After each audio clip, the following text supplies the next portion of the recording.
في 2004 غادي تطرا واحد الجريمه بشعه. البنت اللي في التصويره نخليها لكم هنايا اللي سميتها ساتومي كاتاغوتشي غادي يدخلوا لها للدار وغيبغيو يتكرفسوا عليها، ولكن في الاخير غادي تدفن. فكانت معها جدها في الدار، كانت معها جدها اللي كانت كبيره واختها اللي تزقلوا باعجوب، ماشي تزقلوا زعما كلاو تنقول لك واحد تفرديقات دول الضاي ديال بصح، ولكن تزقلوا باعجوب. دابا اللي غريب في هذه القصه هو انه من 13 عام غادي يلقاو الحل ديال هذه القصه هذه بواحد الصدفه. يعني القصه اللي كانت من بين اكبر القصص في اليابان ومهبل البوليس غادي يلقاو الحل ديالها بواحد الطريقه تافهه غتعرفوها في القصه. كيف ما عودناكم معكم خواتي مرحبا بكم كاملين جداد وقدام. قصه اللي خفيفه ظريفه ما تكونش طويله، الاحداث ديالها ما فيهاش بزاف الاحداث، ما غتحسوش بالفيديو كيفاش داز. كمل القصه. بالضبط نهار 5 شهر 10 2004 هادشي في محافظه هيروشيما اللي هي معروفه في اليابان. واحد البنت غادي ترجع لدار جدها من مور ما خرجت من المدرسه، مور ساعه غترجع حتى اختها الاخرى اللي هي ساتو. ما قدرتش تكمل النهار، كانت عيانه فرجعت فعلت هادشي. كان في الوقيته ديال الظهر في النهار. ما راكم عارفين الجو ديال الدار كيفاش داير، كاينه الجده ومع جوج ديال البنيات ديالها. فساتومي دخلت للكوزينه تشي الاباد تقصيهم من ملي، ومن مورا غادي تمشي للبيت ديالها. البيت اللي كان في واحد الدار، انا نخلي لكم التصويره. الدار كاينه الكبيره وبحال الدار مقسومه على جوج، كاين حداها واحد الطويره صغيره. فساتومي كان عندها بيت في ديك الطويره صغيره، خرجت من الباب من الزنقه ودخلت للدار الاخرى الثانيه، طلعت للبيت ديالها. مع ديك 3 ديال العشيه تقريبا، من مور الظهر هذه 3 ديال العشيه بالضبط، اخت ساتومي كتسمع واحد الغوته هكا، الغوته ديال بصح. من موراها كتسمع شويه الزديع والدرديك وهي تدخل عندهم. راكم عارفين الديور ديالهم تما تيكون فيهم الخشب وهذه بحال ديال. هاد الصوت كيف ما قلت لكم جاي من ديك الدار، نيت اللي حداهم اللي هي ديالها. فدخلت ما عرفت ما ديرها، بطات عند جدها كتقول لها شنو كاين، شنو سمعت. فقالت لها جدها جا بنيتي نمشيو نشوفوا شنو طاري، بدي ياك لاباس شنو طاري، نمشيو نشوفوا. اون فوا دخلوا للدار الثانيه طلعت للبيت كتشوف شنو واقع باش تفقد بنتها اش طاري لها. فتماك فين شافوا الصدمه ديال العمر ديال ساتومي مفنيه وغارقه في واحد الضايه تما في بلاصه. ولكن اللي وعر من هادشي هو انه لقاو السيد اللي دار هادشي، المجرم باقي واقف عنده تما بلا الضاي باقي كيقطر في يدو. ففي هاد اللحظه انا نقول لكم شنو طرا بكل خلاصه. جده بدات كتغوت تخلعت على بنته، فتلعت على خونا ماش بغات تعيد ليه الطاير ما عرف شنو هو. وخت ساتومي كانت تبلوكات بلاصه لان كان فيها بومزو. نتوما راكم عارفين بومزو الناس اللي فيهم الله يشافيهم. فما جا قبضاي في ديك الوقيته شدت تنقول لك كرازه من كرشه تبلونطات بقات واقفه. هادشي اللي تنقول لكم راه طرا في واحد الوقت قصير، راه ماشي راه عاد العوده كيبان مده طويله. فمن مور ما الجده تلحت عليه راكم عارفين عطاها بالمطاي، بقى عليها هاك بالك ايوا راكم تما مرا كبيره مسكينه وغادي تجبد حدا بنتها تما. اخت ساتومي باقا هاد اللحظه هادي باقا مبلونطيه تشوف داكشي اللي طرا. فانفو بنت لها جدتها حتى هي طرا لها ما طرا اختها، عرفت بلي راه هي مولا نوبه كاينه ديك الساعه هربه مولا نوبه. فقعدات هبطات من دوك الدروج كدردك، خرجت تبعها بغى يشدها، حاول يشدها في الدروج ما تشداتش ليه، زبقات ليه وخرجت تبعها برا. ولكن منين بات لي كتغوت وغادا كتجري كلزقها شوها. فهنا فين غادي يهرب؟ هي مشات من هنا وهو مشى من هنا، هرب بحالاتو وقعد. فمن مور ما هربات في العومه تما خرجت تتغوت وهذيك دارت الشوا جمعات الناس. ايوا سخفات بجدرا وبالغوات هذه جاو الناس من ملي عيطوا للبوليس مالك يا بنتي شنو طرا. جاو البوليس وتماك فين هزو جدة ساتومي بالزربه وساتومي حتى هي وداوهم لاقرب سبيطار. فمن مور الاطباء ما خرجوا داك التقرير ديالهم لقاو ساتومي كنزل على 10 ديال الدقات اللي في ديك الوقيته كانت تفنات مشات. والجده ما عرفش وقعت شي معجزه ما عرفش شنو طرا. من بعد ما كلات دقات اللي هما يا صعابين وكبارين ديال بصح غادي تعيش. فملين بداو التحقيق ما بانش لهم كاع الدافع يقدر يكون هو السرقه، لانه ما تسرق والو. وتا ساتومي كانت طالقه الموسيقى في ديك اللحظه اللي دخل عليها. فانا ما هادشي طرا بالزربه، ما كانش كيبان لهم بلي هادشي هذا غيكون سرقه ابدا. وتا الادله اللي كانوا لقاو تما منين داروا التحقيقات ديالهم العباد لقاو عفطه ديال الصباط الرقم ديال 26 27 ديال اليابان تما اللي هي 41 تقريبا ديالنا، ولقاو بصمات في الباب اللي ما ديال حتى شي حد من العائله اللي هما طبعا ديال، ولقاو الحمض النووي دي ان اي. عرفتي فين لقاوه؟ لقاوه في الضفار ديال ساتومي، كانت قمشاتو. فهنا البوليس عندهم كاع داك الشيء اللي غيخصهم باش يجبدوا المجرم، بصمات الحمض النووي دي ان اي. فراكم عارفين داروا لي بارير، كيقلبوا من هنا، كيسولوا الجيران، كيديروا التحقيقات ديالهم، كيسولوا اي واحد بان لهم من المقربين، من الناس اللي دايزين من الجيران، من الاصدقاء، ربما تجيهم شي معلومه. هنا كانوا حقوا تما اخت ساتومي والجده من مور ما كانت طلعت. منين سولوهم على واش تعرفوا تدخلونا ولا عقلتوا عليه كي داير، فالجده ما عقلت على والو، مرا كبيره ما عقلت على والو، كانت يلاه براتو الزهايمر فيها شنو فيها. ولكن اخت ساتومي عقلات ديال الصح على خونا وعلى وجهه، عطاتهم الوصف وبداو كيرسموا. قالت المراه تقريبا يكون في العشرينات، واحد 165، ومع ما ضعيف صراحه، عامر شويه ولكن مقدر، وشعرو كان اللون ديالو قهوي. اللي قالت المراه بان لي انا وقيلا يكون صابهم، ما عندهمش اللون القهوي في المراه، شعرهم تيكون كحلو معنا. فهي هذيك، وجهه راه كان مدور، راه كيفاش داير، وكان فيه الحبوب، كان عنده حبوب الحب. فبان المعلومات قدروا يوجدوا واحد التصويره، سولاو شي هادي كيشبه لي، قالت له راه كيشبه لي بزاف مشروخ، على سبيل انهم ربما شي حد يعرفوا ويعطيهم شي معلومات ولا شي حاجه. طرجوا لدوك البصمات ودوك الدي ان اي ودوك الحريره ديال الادله اللي لقاو في المسرح ديال الجريمه. منين قلبوهم داروهم طاباو كيشوفوا عندهم في السيستم طابقين مع شي واحد باش يعرفوهم ولا ما حتى شي واحد. الناس اللي متبعين القصص راه عارفين باللي الا ما طلعش لك شي حد في السيستم بالبصمات ولا بالحمض النووي فراه غالبا ماشي مجرم وما دارش شي جريمه قبل.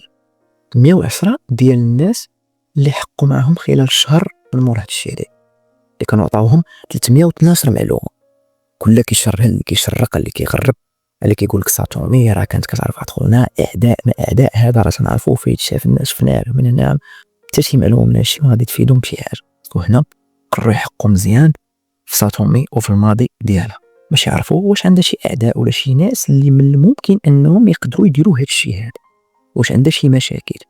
لقاو بلي الدريه ساتومي طالبه عندها 17 عام، ولكن 17 مختلف على يعني 17 عام، ولكن عمرها عقلها ماشي 17 عام، ترونكيل، عقلها كبير كبر منها، داخله سوق راسها، ما عندها لا صداعات لا والو، ما كتمشي ما تخرج، ما دوك اللي كيقراو معاها ما كتخرجش معاهم، وما عندهاش مع كثره النقاص، داخله سوق راسها ترونكيل. هادشي اللي خلاهم ما يوصلوا حتى شي حاجه في التحقيق. داز 3 سنين من مور هادشي، من مور 3 سنين ديال التقلاب ديال التحقيقات، ولكن ما كاين والو. وهنا حنا وصلنا للعام ديال 2008. العائله ديال ساتومي غادي تحط 3 المليون ين، مشات عند البوليس كذا طلعت 3 المليون ين اللي هي تقريبا واحد 19 18 20 مليون مغربي ديالنا في ديك الوقيته، راه بزاف الفلوس. الله غير يعطي شي واحد شي معلومات ولا شي حاجات اللي ما ربما يقدروا يفيدوا في التحقيقات.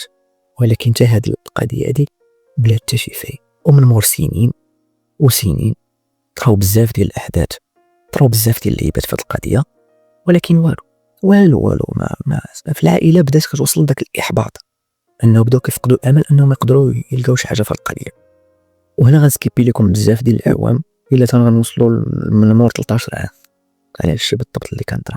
غادي يبان اخيرا الفرج بالقضيه بشكل غريب.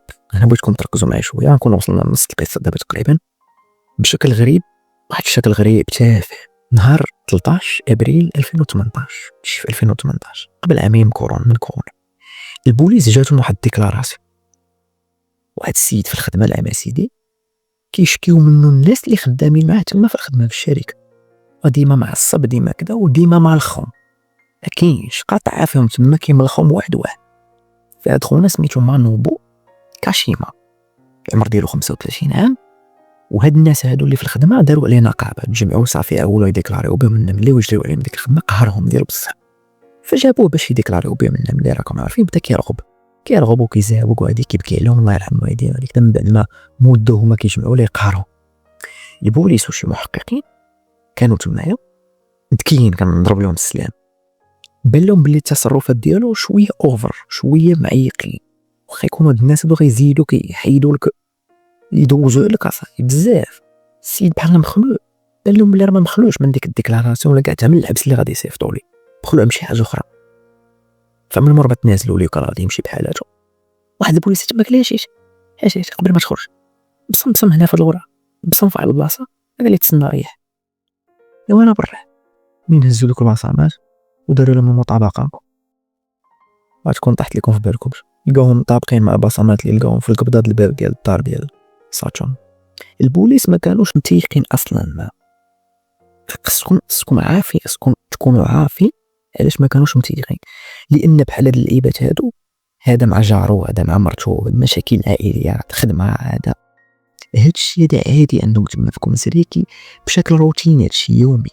ما كيتوقعوش ان انسان بحال هذا غيكون هو عنده بصمات اللي كيطابقوا. فبالو تقابل بلاتي ما نفرحوش هذيك دا، خداو منه دي ان اي الحمل النووي وداروا التيست من هنا من ليه، وفعلا الرق كيطابقوا البصمات وكيطابق الدي ان اي اللي هو الحمل النووي. الله اكبر. فهنا شنقول لكم، ما باتي ممتيقين. مشاو الارشيف جبدوا ديك التصويره ديالو اللي كانوا راسمين كدا تيديروها تيشوفوا فيه، فعلا كيبان لهم فعلا السيد راه كيشبه ليه، ماشي بعيد عليه لا تيشبه ليه. فمانوبو كان باقي جالس في الكوميساريه تما تيتسنى، باقي كيسحب ليه راه غيجيو عنده، قولوا له سير ما تعاودش غيخرج بحالاتهم. فجاو شدوه بداو معاه التحقيق وجاو حطوه ليه بحال الراق، بحال الخبز على غفله. علاش فنيتي فنانه؟ فتنقول لكم وتصدم واحد الصدمه اللي ما بغاتش تدخل ليك الراس تاع اليوم. لا في الاول تخلعت تصدم من ملي وانا ما درتش والو هذيك دا. فوراو الادله اللي عنده، وفعلا هو اللي عارف بلي دوك الادله راه فري كاينين. قالوا لي هاد الدي ان اي جبدناه من الطفار عاقل على اختنا قمشاتو، والباب راه حلو بلا ليه. فعرف بلي راه ما كيلعبوش معاه وعندهم الادله، صافي عرف راسو شد، صافي عرف راسو صافي تحكم. وفعلا غادي يعترف لهم بلي راه. فهنا شنقول لكم، هنا بقى لنا واحد الفقره الاخرى اللي نحاول نعرفوا ضمانو شكون هو، وشنو الخلفيه ديالو، فين كبر، وشكون هو، شنو الحوايج اللي خلاو انه يدير بحال هادشي هذا. فمت مانوبو اسيادنا كانت حملات به من شي واحد ودي ضمن المرات شي تزوجات بواحد الراجل اخر اللي هو راجل باه. فالعلاقه ديالهم كانت اشبه بحيوانيه، زعما حتى الحيوانات عندهم واحد القانون اللي هو ما كانوش مفاهمين، ديما الصداعات ديما مرونه مع راجل مو. فهنا مانوبو من مر مساله الثانويه كان ديك الساعه عنده الباك تقريبا، تقدى ديال الباك، فقرر يمشي يخوي المدينه. هي صافي بغى يخرج باش يخدم في شي بلاصه اخرى ويبعد منهم تما التقهر. مشى لمدينه اخرى خدم فيها، كان ساكن تمايا وساكن مع الخدامه في السكن الخدامه ومكرفص شويه. المهم عايش في ديك المدينه، وقيلا هي هذه نيت المدينه يطرا فيها هادشي هذا، هيروشيما، في المقاطعه ديال هيروشيما، في ديك في مدينه فيها وقت. فنهار 4 اكتوبر 2004 اللي هو نهار قبل ما طرا هادشي هذا لساتون، فهاد الوقيته كانت عنده 21 عام. هنا بغيتكم تخيلوا داك السيناريو ديال هاد خونا هذا، بغيتكم تخيلوا وتعيشوا معاه وتشوفوا من المنظور ديالو. الانسان اللي نوباري، ما لا احد ما عنده حتى شي قيمه، هارب بلاصه فين كان ساكن وجاي كيضرب تماره تما وعايش مع الخدامه وواحد السكنه اللي هي مكرفصه. فعلا ما قال البوليس داك النهار كان خرج النهار يقبل منه، خرج هز الموتور ديالو غادي مشى لواحد السوبر ماركت، خدا بوصله على بالكم علاش ما وخدا معاه بونقشه كيقول لي بوضلع. المهم الموس اللي كيتحلو كيتسد بحال هكا. فعلاش دار هادشي ما عرف، قال لهم باش ندافع على راسي. ما المهم بدا تيصدق عليهم تما. المهم راكم عارفين. المهم النهار اللي من موراه كان مانوبو غادي بالموطور جاي من الخدمه ولا غادي ولا ما عرفش، المهم غادي داز حتى واحد المدرسه ثانويه. بانوا لي بنات من الليسي خارجين من تما راجعين بحالهم كيضحكوا راكم عارفين. فهنا فين جات عينو على ساتون، شافها عجباتو بدا سابر عليها من بعيد. منكم عارف منين سولوا على انت شنو داك اصلا الليسي، اش قربك الليسي شنو داك الليسي؟ انا كنت دايز من تما غادي بانوا لي غادي، ولكن انا كيعجبوني دوك اليونيفورم ديال المدرسه، ديك الحطه ديك اللبسه المدرسيه الموحده. منين وركوا لي في التحقيق واش كيعجبك انت في هاد اللبسه بالسلامه. فمن بعد كانوا عرفوا باللي تيعجبوه دوك اللبسات المدرسيين، لانه كان مدمن على الافلام الاباحيه اللي كانوا تيلبسوا دوك الصنف اللي كيلبسوا دوك. المهم راك عرفت لينكات ليه في عقله، وكان مدمن على داك النوع وكيعجبوه دوك اللبسات المدرسيه. فقال لهم ساتومي كانت عجباتو بالضبط، واخا هما كاملين لابسين اللبسه، ولكن هي بالضبط كانت عجباتو، عرفتي زوينه في وجهها عجباتو. فهنا كنتبعها. انا كنقول لكم هذه ما عرفتش واش كان قال ولا ما قالش، هذه بالنسبه لينا 100% كنتبعها وحاول يهضر معها، ولكن هي ما بغاتش. ومنين هو ما هواش سميتو، يقدر يكون قال لها شي حاجه وسميتو، تقدر تكون عايراتو ولا هربات ولا سميتو، وما بغاتش تطوي 100% القضيه غتكون من مور هادشي. فين تبعها على ما قال لهم هما، قال لهم تبعها لدار جدها، سمر عليها من البعيد، جالس في الموطور من البعيد شي يشوف منها ملي بانت لي دخلت للدار، خرجت من ديك الدار دخلت لديك الدويره الاخرى اللي حداها. فهنا بلا ما يفكر جوج مرات، لا واش الدار عامره، لا واش كاين شي حد، لا والو، غادي يمشي يحل باب الدار. اصلا لقى محلول، حلو دخل بلا ماسك بلا ليكاج، بحال داخلين دخلت وضيف بحال. فاسمع شنو كان قال البوليس، قال لهم باللي هو ما كانش باغي يخلعها، هو كان عند بالو راه لا شافتو ما لابس لا ماسك لا والو، حتى في الماضي من الضيف الاول ما كانش جابتو، راه ما غاديش تخلع، راك داخل الشريف على واحد البنت للدار، راك داخل على الناس للدار، اي واحد غيشوفك غيتخلع انك هاجم على دار. المهم فقال لهم الهدف هو انه كان بغى يتكرفص عليها بلا ما تخوت بلا ما تخلع، يدخل يضبطها صافي بلا ما تغوت ما والو. فمني وقف على تصطمه تبلوكاج لانه ما كانش عارفه شنو مالا دخلنا شنو طاري. فقال له واش انت بوحدك في الدار؟ ما قدتش تجاوب، بقات تشوف فيه دير لي براسها بحال هكا يتلعب بوحدي. فهنا فين قال لها جبت المطاي، قال لها يلا بدا يتحيدي الحطه المدرسيه يعني يلا فهمتي بدا. ففي ديك اللحظه عاد فهمات واستوعبات باللي راه هاد السيده راه غيتكرفص عليها. هنا فين تخلعت ديال بصح، وناضت بغات تشري، ناضت تدير داك تتخوت وبدات تتغوت. فهنا قال لها الله علاش والله. فتما فين ما تحكمش في راسو، عرف باللي راه غادي تشوه غادي تصيفطو للحبس، وداك المطاي كان في يدو. تما طرا داكشي اللي طرا. من مور ما طاحت تفنات كنبقى واقف تما في نفس البلاصه. وعلى ما قال لهم كان قالوا لي اش بقيتي كدير انت؟ قال لهم قالوا لي جولس. كان كيدوي معاها في ديك اللحظه فهمتي، يقول لها علاش بغيتي تهربي، واش شتي مشكله هذه بحال كي. وهنا فين دخلت جداها واختها ولقاوه باقي واقف في ديك البلاصه، وطرا داكشي اللي طرا راكم عارفين الباقي. فنمشيو من مور ما هرب مع نوبو ما خرج من الدار. على ما قال لهم خوا المدينه، مشى رجع عند مور راجلها، واخا الصداع والبيباله بقى ملبدها داير فيها درويش. كيقولوا باللي الاشهر الاولى هو كان كيقول لهم باللي الاشهر الاولى كان معذب ومخلوع، كيقول بلي ان ضميره انبوه منا باللي.